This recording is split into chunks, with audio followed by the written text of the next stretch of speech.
Marco Rubio. He ran for Senate saying he opposed amnesty.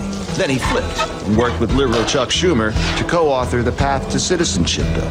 He threatened to vote against it and then voted for it. He supported his own DREAM Act and then he abandoned it. Marco Rubio. Just another Washington politician we can't trust. Jeb Bush is desperate and spending millions on false attacks. Don't fall for it. When I'm president, there will be no amnesty. I'll cancel Obama's unconstitutional executive orders, cut sanctuary city funding, and deport criminal aliens. We'll add 20,000 border agents, finish all 700 miles of border wall. And if we aren't 100% sure who you are and why you're coming to America, you're not getting in.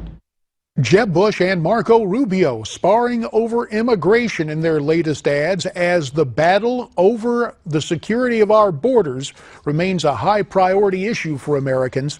But will this hurt both of them in the ongoing campaign? For more, let's welcome in Daniel Garza, Executive Director of the Libre Initiative. He joins us via Skype from McAllen, Texas, and we really appreciate your time here, Daniel, on Newsmax Prime.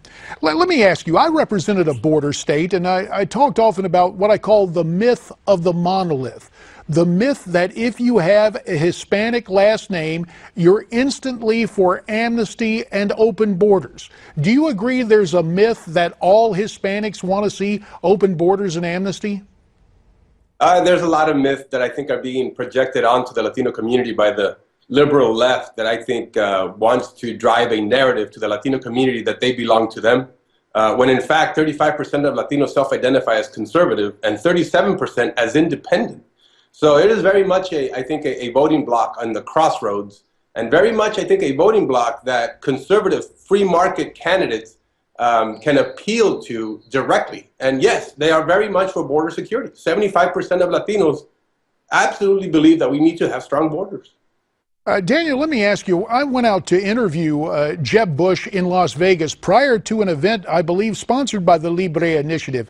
Is there some sort of connection between Jeb and the Libre Initiative? There is a connection between the Libre Initiative and anybody who believes in free market system, who believes that we need to remove barriers for people to be prosperous, to thrive. And that means that we connect with anybody who wants to grow the private sector and rein in the growth and the size and the scope of government. We just feel that there is a massive bureaucratic army, that the government has way too much power, and as government increases in power, there is a diminishment in power to the individual, and we'll align with anybody who believes that.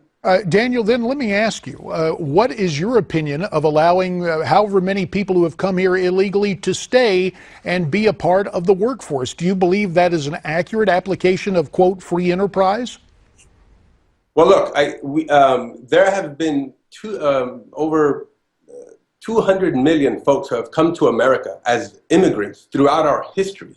We have absorbed waves and waves of poor immigrants who have come to America, and those poor immigrants have generated wealth, have generated more opportunity, have generated prosperity, and made us stronger. They've shed their blood on foreign battlefields for us. I appreciate that, but do you make a distinction, Daniel, between legal immigration and coming to this nation illegally? Yes, absolutely. I think we want order. We want control of our borders. We want security, of course. But the fact is there are 11 million folks here who are without authorization, who live in the shadows.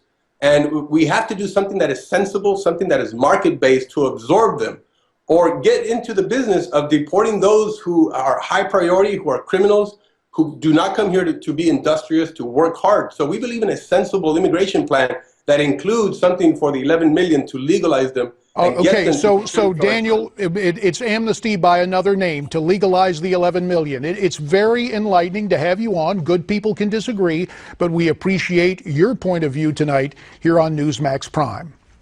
Interesting conversation with Daniel. We'll see if the myth of the monolith remains just a myth or if there will be electoral repercussions. What do you think of what Daniel had to say? Send your comments to me at newsmaxtv.com/comments. Up next, our political panel, Democrat David Goodfriend and Republican Ken Blackwell.